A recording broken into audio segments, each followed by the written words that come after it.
Some stories shout to be heard, but the best ones arrive in the quiet.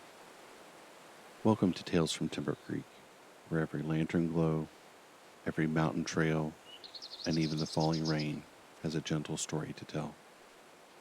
So pull up a chair, sit back, relax. I have a story to tell you.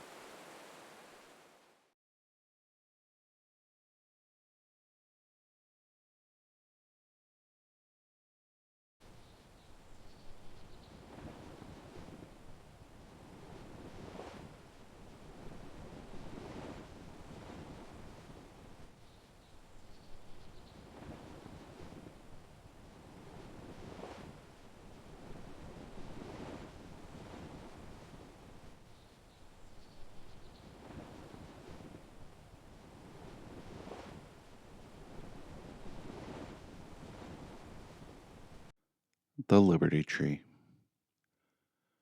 The old man removed his broad-brimmed hat before he sat beneath the great white oak. Its branches stretched over the hillside like welcoming arms, casting long patches of shade along the waving grass. Beyond the hill lay fields of ripening wheat, a winding creek that sparkled beneath the July sun, and a weathered farmhouse whose stone chimney had watched nearly half a century of seasons come and go.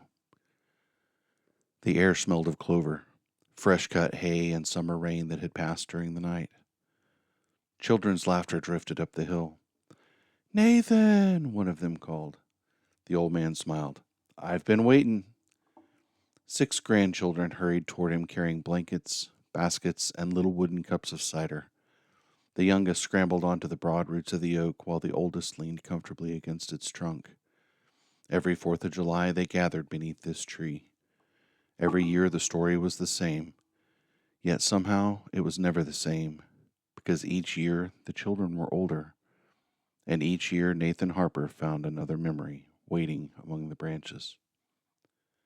His eldest granddaughter Abigail rested her hand against the rough bark. "Grandfather, why do we always meet beneath this tree instead of in the house?" Nathan looked upward through the thousands of dancing leaves. The sunlight shimmered between them like tiny stars. "Because this tree remembers." The children exchanged puzzled looks. "It remembers?" Nathan nodded and reached down to pick up an acorn lying among the grass. He held it between 2 weathered fingers. "Tell me, what do you suppose this was meant to become?" "A tree," answered Samuel. "A squirrel's dinner," answered another, earning laughter. Nathan chuckled and rolled the acorn gently across his palm. It could have been either one. The difference wasn't in the acorn. It depended entirely on who cared for it. He looked towards the distant fields. "I planted this oak 50 years ago." The youngest gasped. "You planted this?" "When it was no taller than your mother's knee." "But it's enormous." "So are the things that begin small." For several moments no one spoke. The breeze whispered through the leaves overhead. Then little Ruth asked the question she asked every summer. "Why did you plant it?" Nathan's smile faded into something quieter, because another tree had been lost. He stood slowly and placed one hand upon the trunk. The bark was thick now, strong enough to withstand storms, strong enough to shelter generations. "I was 14 years old," he said softly. "I had no beard to speak of. My hands were more blister than skin, and I believed freedom belonged only to famous men." His eyes drifted far beyond the fields, far beyond the years. Then one spring morning in Boston, I met a tree. Boston province of Massachusetts, spring 1770. The harbor smelled of salt, tar, fish, smoke, and opportunity. Ships from every corner of the empire crowded the docks, their masts rising like a forest of bare pines against the sky. Sailors shouted, blacksmiths hammered, coopers shaped barrels, rope makers twisted hemp thicker than a man's wrist, and fishwives bargained louder than church bells. Nathan Harper loved every sound of it. He was 14 years old, and certain that nowhere in the world could be busier than Boston. His apprenticeship began before sunrise every morning. Master Elias Turner owned one of the finest wheelwright shops in the city. Farm wagons, coach wheels, cart axles, anything made of oak, ash, or hickory eventually passed beneath Elias Turner's careful hands. Nathan spent more hours sweeping wood shavings than building wheels, and that suited Elias just fine. A broom teaches patience, the old craftsman liked to say, and patience keeps more fingers attached than talent ever will. Nathan wasn't entirely convinced. He wanted to shape wheels, swing hammers, use draw knives, become important. Instead, he swept, carried lumber, sharpened tools, stacked firewood, fetched water, and swept some more. You've swept that same corner 3 times, Elias said one morning, not looking up from his workbench. It still looks dirty. It looked dirty an hour ago, too. Fetch me the 1/4-inch auger instead. The shavings can wait. Nathan set the broom aside, grateful for anything that felt like real work, even if it was only handing over a tool. One chilly March morning, he leaned on the broom just long enough to watch several men hurry past the shop. They're headed toward King Street, he said. Elias never looked up from fitting an iron rim onto a wheel. Then we'd best keep working. But everyone's going. So? Aren't you curious? Elias finally set down his hammer. I am. Then why stay? Because curiosity can wait. He picked up the wheel. Duty usually can't. Nathan sighed. Adults always answered questions that way. The sound of shouting drifted through the streets. Then another voice. Then several. Someone began running. A church bell rang. Nathan glanced towards the doorway. Elias noticed. You've got ants in your boots. I just wonder what's happening. I imagine we'll know soon enough. And he was right. By afternoon, everyone knew. 5 colonists had been killed after soldiers fired into a crowd. The city seemed to hold its breath. Neighbors spoke in whispers. Churches filled, and arguments spread from taverns into workshops and homes. Nathan had never seen grown men so unsettled. Some blamed the crowd. Others blamed the soldiers. Most blamed something much larger neither side fully understood.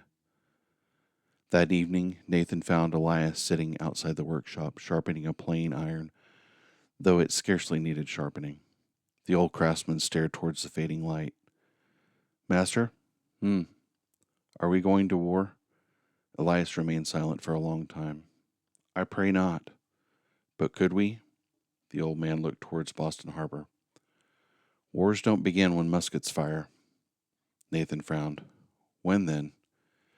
They begin when neighbors stop seeing one another as neighbors. The words settled somewhere deep inside the boy, though he couldn't understand them for many years. Life continued. Ships still arrived. Children still played. Markets still bustled, yet something invisible had changed. Conversations grew quieter whenever strangers approached. Letters passed hand to hand. Meetings took place after dark. Nathan noticed names spoken with unusual respect. Samuel Adams, John Hancock, Dr. Joseph Warren. They seemed less like men and more like distant mountains everyone could see, but few ever reached. One afternoon, Elias motioned Nathan to follow him.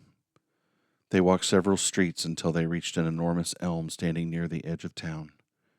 Its branches spread wider than any tree Nathan had ever seen. Dozens of people stood nearby talking in low voices. Some removed their hats. Others simply rested a hand upon the bark before moving on. Nathan frowned. It's only a tree. Elias smiled. Is it? What makes this one different? The old craftsman placed his weathered palm against the trunk. This tree has heard more honest words than many courtrooms. It's called the Liberty Tree. The name seemed almost too grand. A tree can't love liberty. No. It can't fight. No. It can't vote. No. So why does everyone care? Elias looked upward through the branches. Because people need reminders. Reminders of what? That there are some things worth standing beneath together. Nathan slowly reached out. The bark felt rough beneath his fingertips, warm from the afternoon sun. He wondered how many hands had touched it before his. Thousands, perhaps. Maybe more. Elias spoke almost to himself. Wood remembers every season it survives. Nathan looked back. What do you mean? A tree grows stronger where the wind once bent it. The years rolled onward. Taxes came. New laws followed. Merchants complained. Soldiers remained. Boston became a kettle forever near boiling. Nathan grew taller, his shoulders broadening from lifting wagon wheels, and Elias finally allowed him to shape the spokes, then hubs, then entire wheels. The first wheel Nathan built wobbled so badly it barely rolled. He expected Elias to scold him. Instead, the old craftsman smiled. What do you see? A crooked wheel. What else? Nathan shrugged. A failure. Elias gently spun it again. I see every mistake you'll never make twice. Nathan laughed. I hope you're right. I know I am. He leaned closer. Strong wheels aren't made by avoiding mistakes. They're made by correcting them. Nathan carried that lesson with him, though another one was waiting, one far harder to learn. Late in the autumn of 1773, unusual whispers spread through Boston. 3 ships had arrived, each carried tea. Everyone knew what that meant, the king's tax.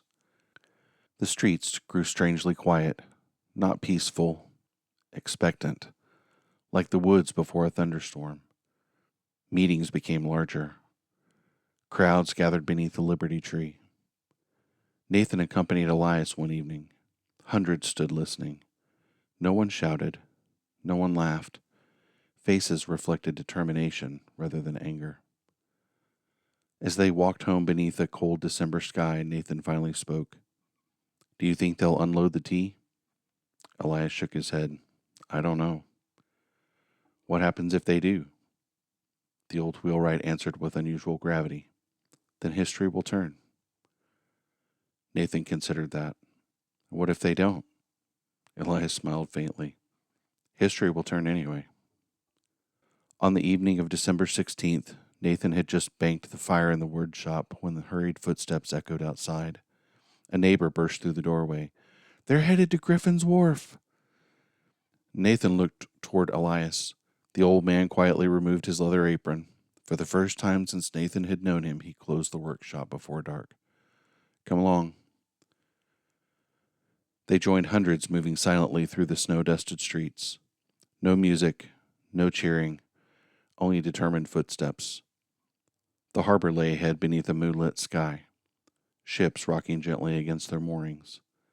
Then figures appeared, some dressed as Mohawk Indians, others simply disguised. Without disorder, without drunkenness, without theft, they climbed aboard the waiting ships. Nathan watched in complete silence. One chest, then another, then another. Tea spilled into the black water until the harbor slowly became stained with floating leaves. No one celebrated. No one boasted. The only sounds were axes striking wood, the splash of heavy chests, and waves carrying away what could never be gathered again. Nathan whispered, Will this change everything? Beside him, Elias watched the dark water. It already has. Nathan looked across the harbor. The moon reflected upon thousands of drifting tea leaves.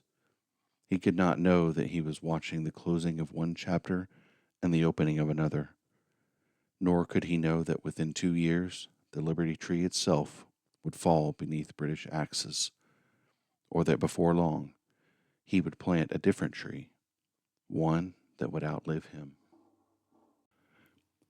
Winter settled over Boston with a heaviness that seemed to reach deeper than snow. The harbor froze along its edges. Ships sat idle beneath gray skies.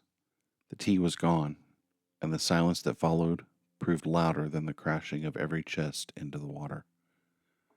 Nathan soon learned that actions, like stones thrown into a pond, seldom stopped where they first touched the surface. News traveled slowly across the colonies, but retaliation came swiftly. The Crown closed Boston Harbor. Trade ceased. Families who had earned their living from the sea suddenly found themselves without work. Warehouses emptied. Dock workers wandered the streets searching for any labor they could find. Shopkeepers counted fewer customers each week. Even Master Elias felt the change. Orders for wagons became scarce. Farmers postponed repairs.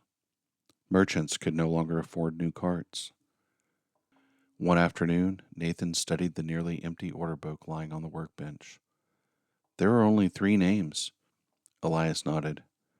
There were 22 this time last year. Nathan hesitated. What happens if no more work comes? The old wheelwright continued shaving a spoke until it rang smooth beneath a draw knife. Then we'll sharpen tools. Nathan frowned. But there will be nothing to build. There will always be something worth preparing for. Nathan had learned that his master often answered one question with another lesson.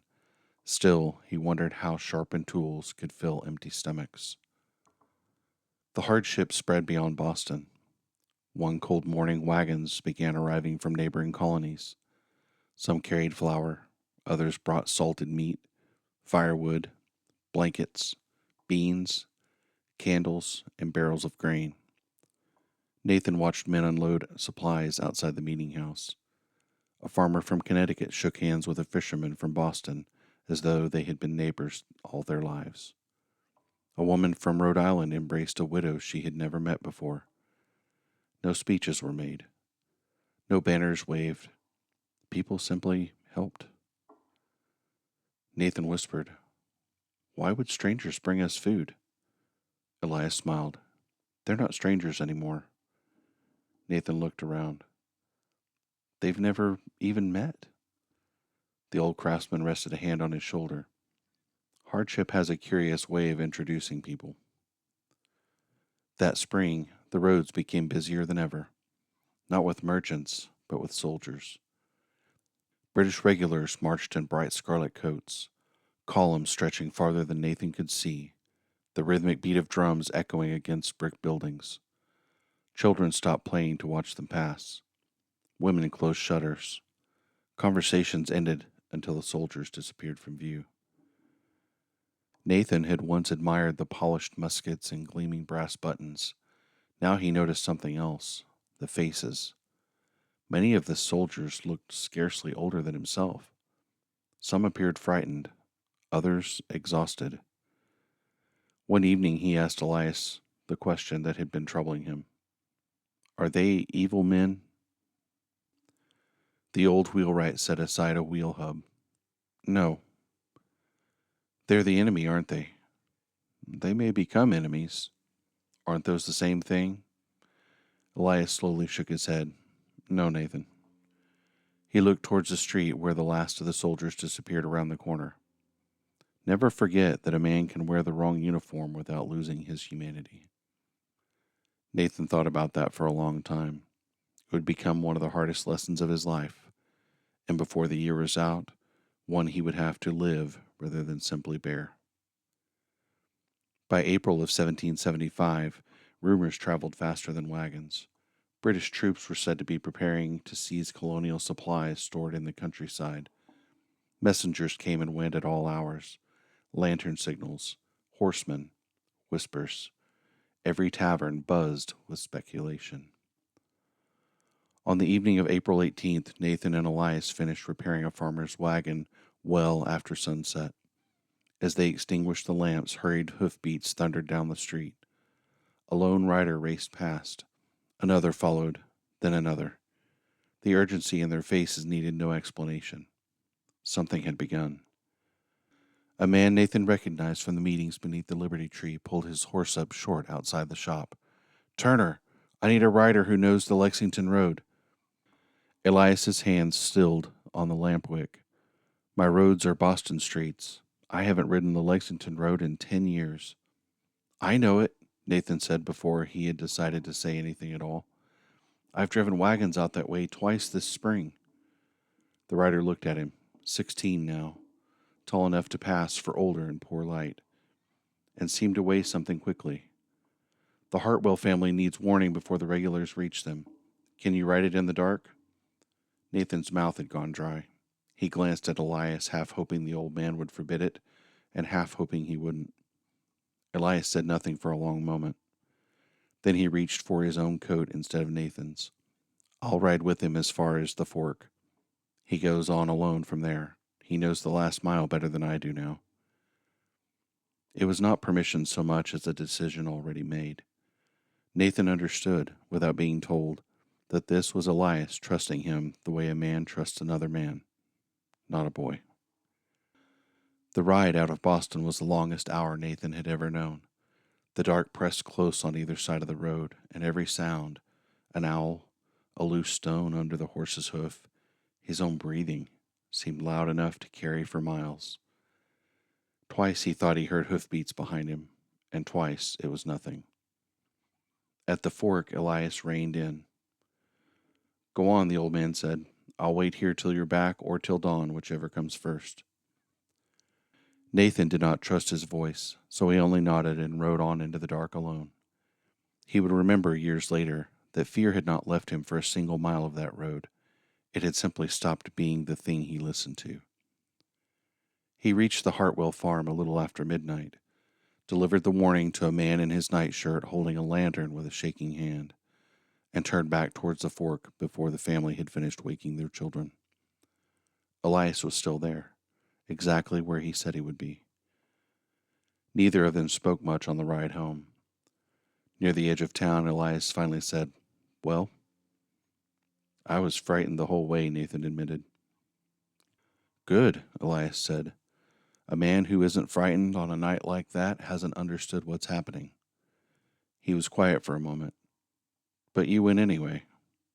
Remember that part too. Nathan barely slept the rest of the night. Before dawn, the church bells rang, not for worship, but for alarm. Neighbors spilled into the streets. Someone shouted that British troops had marched toward Lexington. Others insisted shots had already been fired. No one knew the full truth, only fragments. By afternoon, another rider arrived, his horse white with sweat, the street filled with overlapping voices demanding answers. The militia stood at Lexington. What happened? Someone called back. Some are dead. And Concord? They fought at Concord Bridge. Are the regulars coming back? They're already on the road. The streets erupted with voices. Nathan felt the air itself tighten. War no longer belonged to newspapers or rumors. It had stepped onto the roads. The same road, he realized, that he had ridden alone in the dark not 12 hours before. For days afterward, the roads leading to Boston seemed alive. Militiamen arrived from every direction. Farmers, millers, blacksmiths, teachers, young fathers, old grandfathers. Some wore hunting shirts, others ordinary work clothes. Few matched. Many carried old muskets passed down through generations. Nathan watched one elderly man limp beside his son. Another carried a Bible tucked inside his coat. A teenage boy, no older than Nathan, marched beside his father with quiet determination. No uniforms united them, only purpose. Elias watched them pass. What do you see? Nathan answered quickly, Soldiers. The old man smiled gently. I see carpenters and farmers, schoolmasters, blacksmiths, fathers. Nathan slowly understood. These were not professional soldiers. They were ordinary men who had laid aside ordinary lives. Within weeks, Boston found itself surrounded. The countryside belonged largely to the Colonial militia. The city remained under British control. Movement became difficult. Food grew scarce. Families were separated. Some escaped. Others could not. Nathan's own mother and younger sister lived with relatives outside the city after his father had died years before. For months, he had no way of knowing whether they were safe. Letters seldom arrived. Travel had become dangerous. One rainy evening, Nathan found Elias staring into the workshop fire. I keep thinking about them. Elias nodded. I know. What if something's happened? The old craftsman poked at the glowing coals. Fear enjoys empty spaces. When we don't know the truth, fear gladly invents one. Nathan lowered his eyes. He had imagined dozens of terrible possibilities. Not one of them had come from facts. The workshop remained open, though barely. Military wagons required repair. Broken cartwheels arrived almost daily. Nathan and Elias worked from dawn until candlelight. One afternoon, a Colonial courier arrived carrying a shattered wheel. I need it by sunrise. Nathan examined it. The hub split clean through. I know. It'll take all night. The courier nodded. Then we'll all stay awake. Without another word, he removed his coat and began helping. Nathan smiled. You know how to shape spokes? The courier laughed. No, but I know how to hold lumber. By midnight, 3 neighboring craftsmen had joined them. A cooper, a cabinet maker, a blacksmith. No one argued over payment. No one kept score. At sunrise, the wagon rolled away. Nathan watched it disappear. I've never seen anything like that. Elias wiped sawdust from his beard. Liberty has a curious way of introducing neighbors. Nathan recognized the phrase. Hardship had done exactly what Elias promised. Weeks later came astonishing news. Colonial forces had fortified the heights overlooking Boston. The British attacked. The battle had been terrible. Though ultimately forced to withdraw, the Colonial defenders had inflicted devastating losses. Nathan listened as travelers described the desperate fighting at the Battle of Bunker Hill. One old militiaman visited the workshop to repair his wagon after the battle.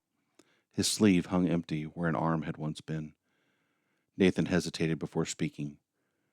Were you frightened? The veteran chuckled softly. Son, he glanced at the empty sleeve. I was frightened before breakfast. The old man looked toward the distant hills. I stay frightened. Courage isn't the absence of fear. He paused. It's deciding something else matters more. Nathan thought of the dark road to Hartwell Farm, of the owl sound he'd mistaken twice for hoofbeats. What mattered more? The veteran's answer came without hesitation.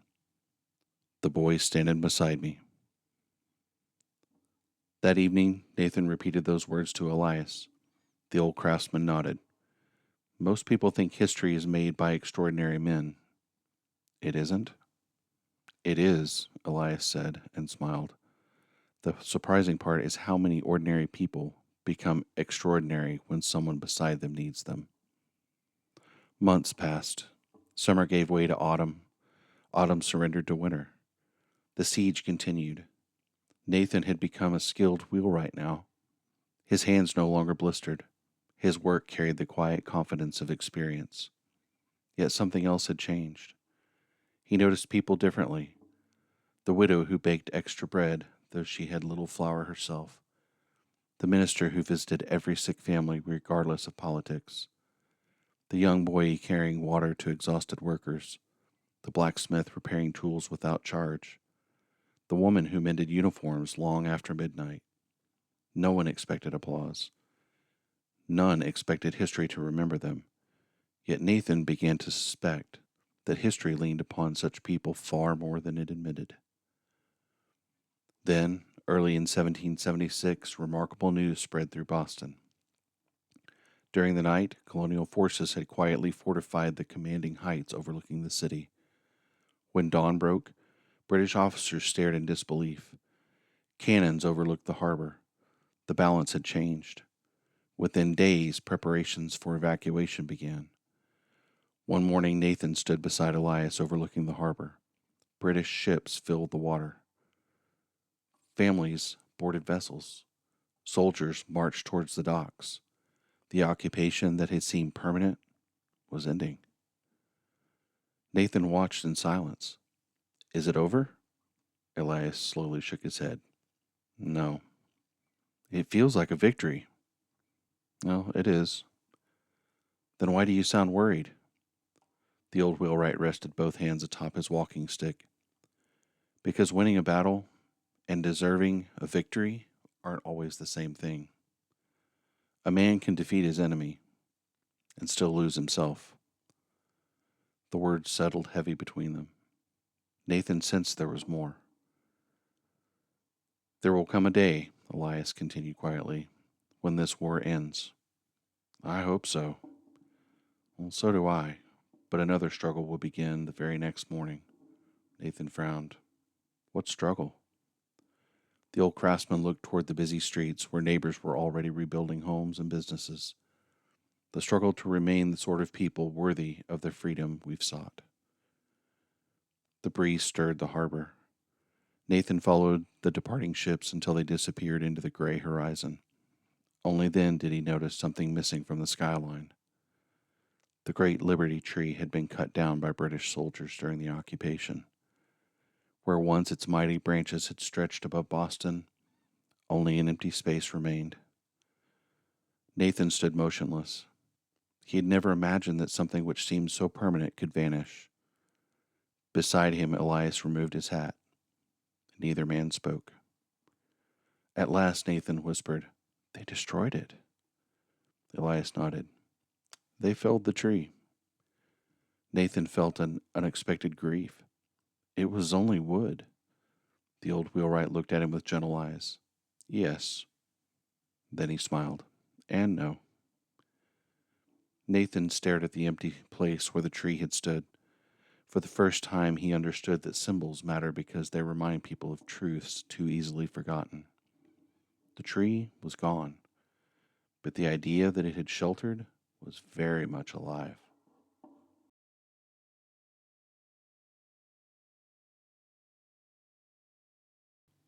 The spring of 1776 arrived with soft rains.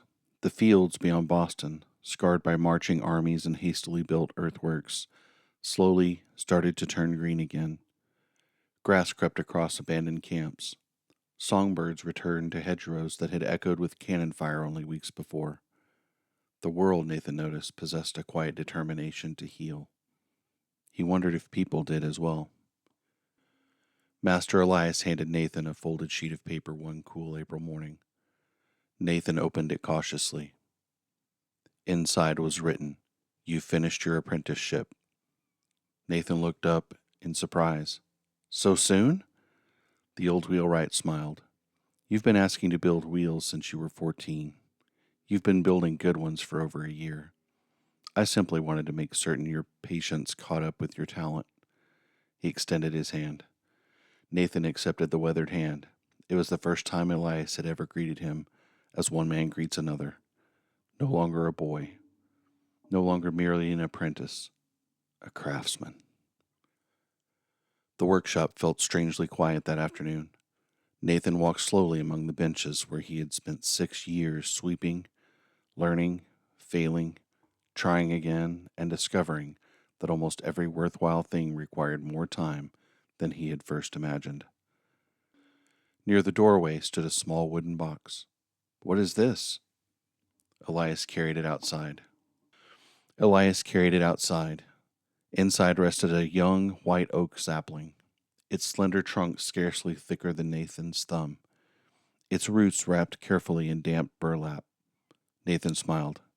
You've taken to gardening? Elias chuckled. No. He became thoughtful. Do you remember the Liberty Tree? Nathan's smile faded. I don't believe I'll ever forget it. They cut it down. They did. The old craftsman rested a gentle hand upon the little tree. But they couldn't stop spring. Nathan looked at the sapling for a long moment. It isn't the same tree. It will never be. Elias nodded. And neither are you the same boy who first stood beneath the old one. The lesson was never about one tree. The old man smiled. It was about planting another. A few weeks later, Nathan left Boston.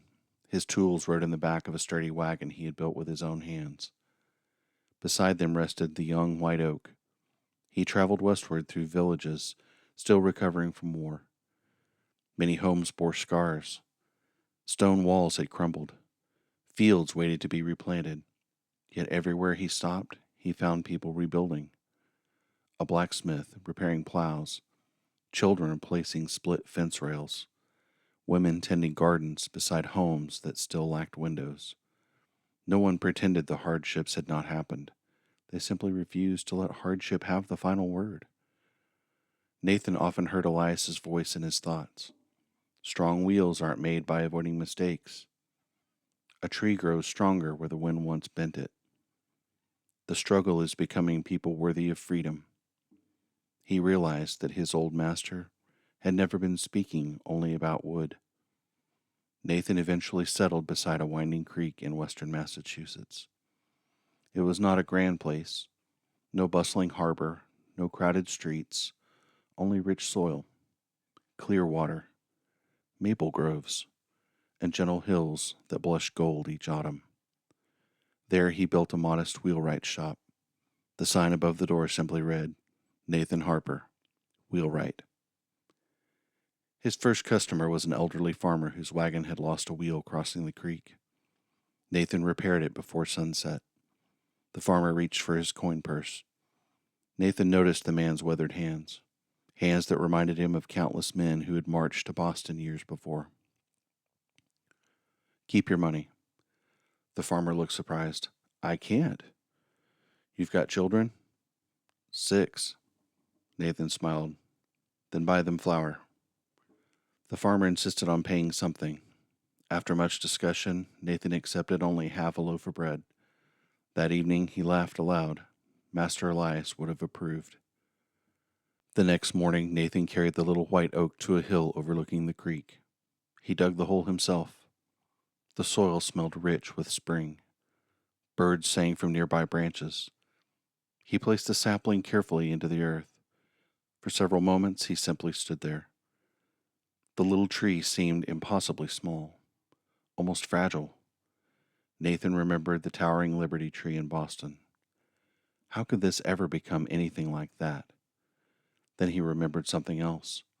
Every great tree had once looked exactly like this. He pressed the final handful of soil around the roots. Removing his hat, he spoke quietly.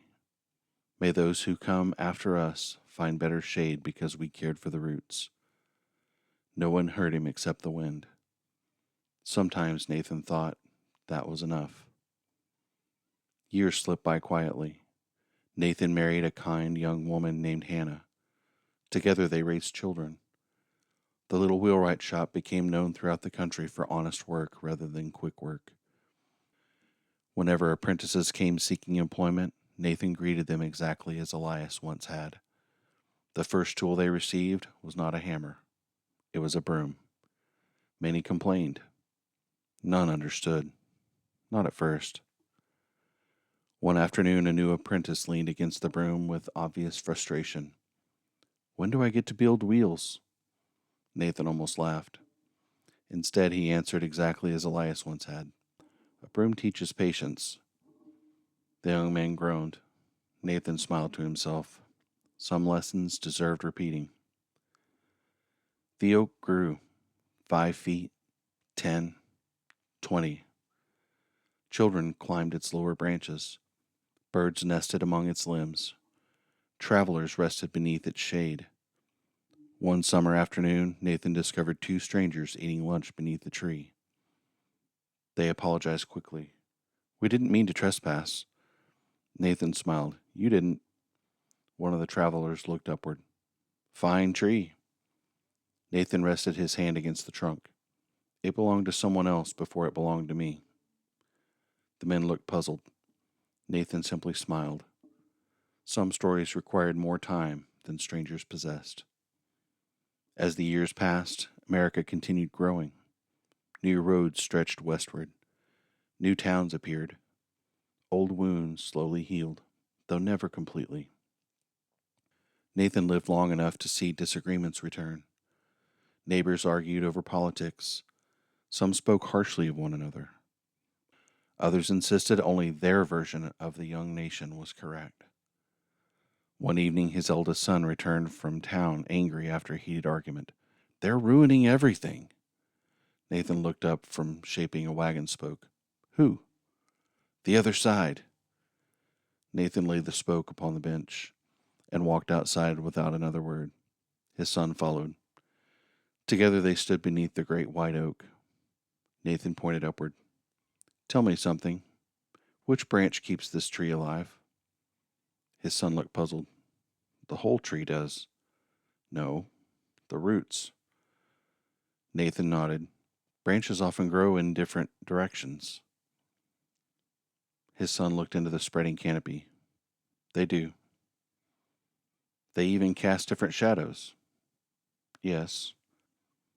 "But they all depend on the same roots." Nathan rested a hand against the bark. "If the branches spend all their strength breaking one another—" "What happens to the tree?" his son finished quietly, lowering his eyes.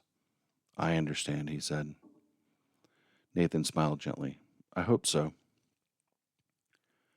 Half a century passed more quickly than Nathan ever imagined possible. The boy who had once swept sawdust in Boston had become an old man whose grandchildren now raced through fields without a care in the world. The little oak had become magnificent.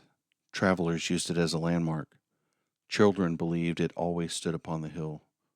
Only Nathan knew otherwise. Then came 4th of July, 1826. The nation celebrated 50 years since the Declaration had been signed. Church bells rang. Neighbors gathered. Tables overflowed with pies, roasted meats, corn, fresh berries, and cider. Children waved small handmade flags. Music drifted across the fields. Late that afternoon, a rider approached from town carrying newspapers. He removed his hat before speaking. "The news has come from Virginia." Neighbors gathered around. "What news?" The rider unfolded the paper. His voice softened. "Thomas Jefferson has died." A hush settled across the gathering. Nathan lowered his eyes. One of the founders had gone home. Then, scarcely moments later, the writer looked again at the paper. "There's more." He swallowed. "And John Adams has died as well." Someone whispered, "Today?" The writer nodded. "Today." The silence deepened. Two old patriots, friends, rivals, brothers in the birth of a nation, gone upon the 50th anniversary of the Declaration they had helped create. Nathan removed his hat. No one spoke for several minutes. The breeze alone moved through the leaves overhead. Finally, little Ruth tugged gently at his sleeve. "Grandfather, were they the men who gave us freedom?" Nathan smiled sadly. "They helped." "But you said ordinary people mattered too." "They do." She looked around at the gathered families. "Like us?" Nathan knelt beside her. "Especially like us." As evening settled over the farm, everyone gathered beneath the great white oak. The setting sun filtered through thousands of green leaves, painting the grass with golden light. Nathan looked from one grandchild to another. At last he drew an acorn from his pocket. The same simple lesson, the same small beginning. Holding it up, he asked, "What was this meant to become?" "A tree," the children answered together. He smiled. "Perhaps." They laughed. He looked toward the mighty oak above them. "When I was your age, I believed freedom belonged to famous men." He paused. "I was wrong." He looked around the circle. "It belongs to mothers who teach honesty when no one is watching, to fathers who keep promises even when they are costly, to neighbors who help before they are asked, to ministers who preach truth with courage, to craftsmen who refuse to cheat, to judges who love justice more than praise, to soldiers who remember why they fight, to children who grow into people of good character." He rested his weathered hand against the trunk. The British cut down the Liberty tree. The children looked upward, but they could not cut down liberty. He smiled warmly, because liberty had already taken root inside ordinary people. A breeze stirred the branches overhead. Thousands of leaves answered with a gentle whisper. Nathan closed his eyes. For just a moment, he could almost hear another tree far away in Boston, its broad limbs stretching across another generation. Master Elias standing beside it, patient, steady, quietly teaching a stubborn boy that the strongest things in life were rarely the loudest. Nathan opened his eyes once more. The storm does not make an oak strong. He looked into each young face. It only reveals whether someone cared for the roots. He placed the acorn into little Ruth's hand. Someday, it will be your turn to plant. The children looked up into the immense canopy where the sunlight danced through countless leaves that had all begun from a single seed. And beneath the shelter of that living monument, born from the memory of a tree the tyrants believed they had destroyed, they understood, perhaps for the first time, that freedom is not merely inherited. It is cultivated, not merely defended, but practiced, not merely celebrated once each year, but strengthened each day through honesty, courage, sacrifice, faith, humility, and love of neighbors. For nations, like mighty oaks, do not endure because they once survived a storm. They endure because generation after generation chooses to tend to the roots.